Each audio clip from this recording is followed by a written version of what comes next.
The Games Workshop NDA. Quite simply, It's a trap! so straight off the bat, before we start, I am not, nor have I ever pretended to be some sort of lawyer or legal expert. This is just going to be my impressions as a content creator of what I think this NDA is all about and my feelings on it. And again, before we start, shout out to all the Patreons and a big shout out to my follower over on Twitch, Dave Doggo, who suggested this topic for me. So a bit of backstory then. This NDA was leaked onto Reddit. I'm not going to go into the ums and ahs. People have been doxxed, who released it and stuff like that. I'm just going to discuss what is in this document and what my feelings are on it. So the first thing is I am struggling to understand why there's such a hoo-ha about it. Now, not because, you know, I love Games Workshop and I think this is a great document, just because of the absolute opposite. I mean, the clues for this have been there for years, man, that there have been documents like this floating around, like that Games Workshop's non-disclosure agreements are probably pretty horrific. I mean, what, a year ago? Is it Midwinter Minis dropped a video, right? I'm going to flash it up there now. He dropped a video talking about why he terminated his non-disclosure agreement. You know, you watch certain channels and, you know, you watch the review and you know, man, you can feel that, you know, the opinion being put out there is not necessarily the most honest. And, like, in a way, that's fine. You know, that's what you expect in this sort of influencer world that we live in now. And a couple of the videos that I've seen out there have been very, very critical of some YouTubers, smaller YouTubers, generally. Now,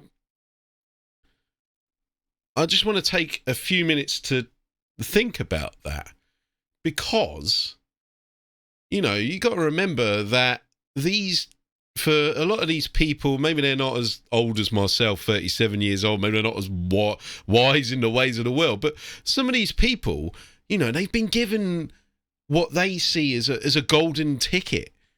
You know, their favourite company in the world, Games Workshop, has taken notice of them so much that, you know, they've bigged them up, and you're like, you know what, man, we're going to give you some free miniatures. Not only that, we're going to give you some miniatures that are currently not on the shelves and that people are, you know, they want to see them. This is going to kickstart your channel. And you got to remember, man, that some of these people, of course, they're going to be blinded by this, man. They're going to read that contract. They're going to go through it and just go, man, I don't care. Where do I sign? This sounds great, right? Without reading the small print. And I don't think we can begrudge these people for doing that.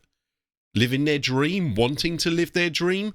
Essentially, they are victims here, perhaps through their own fault of not reading the contract or not understanding, but essentially Games Workshop has potentially taken advantage of them.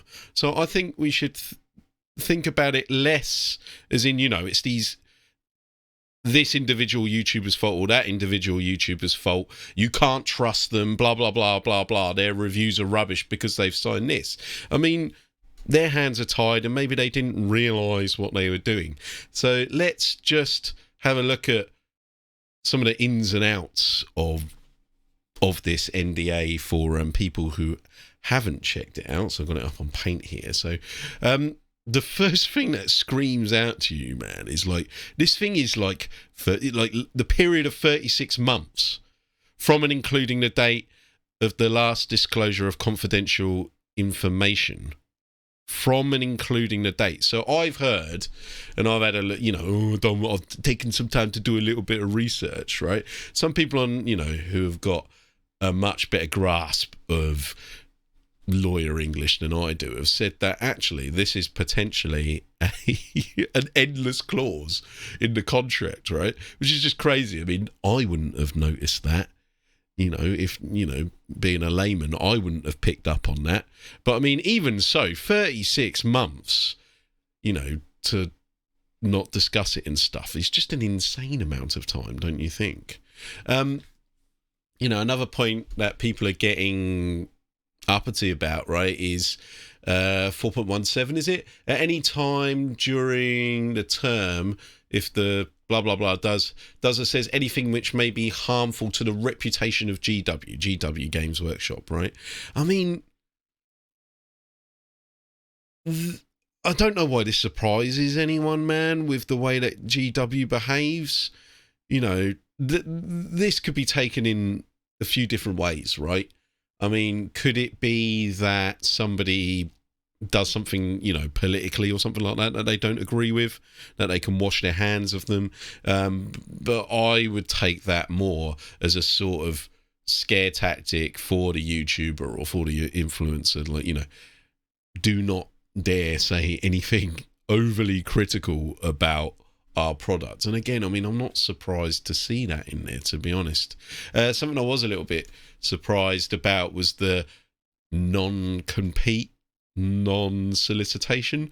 I don't know why that, to me, that just sounds odd, right? You know, you normally get that if you sign a contract, you know, and the business doesn't want you to run off after you sign the contract, after a year or so, go off and give all the secrets away to another company, right? So I'm assuming, right, this is a big assumption, big tinfoil hat thing here.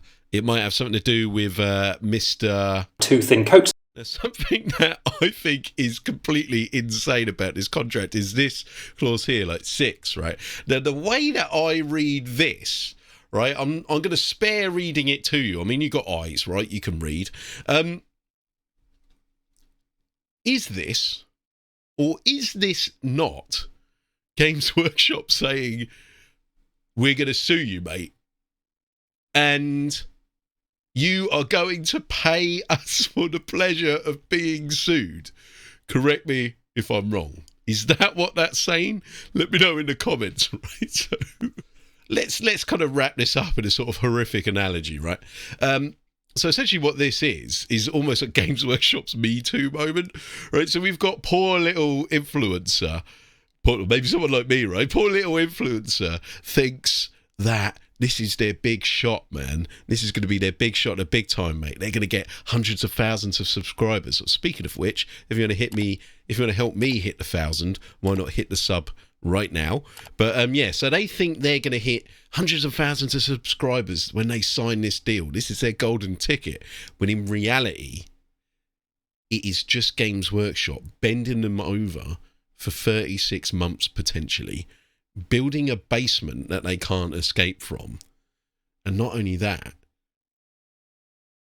destroying all of their credibility at the same time, you know? Let me know in the comments what you think about it. I don't think much about this. If you want to hear about some more of my theories, go and check out my tinfoil hat theory. And if you want to hear about, or if you want to reminisce about the times when Games Workshop were not a faceless money-grabbing corporation, why not check out my land speeder video here?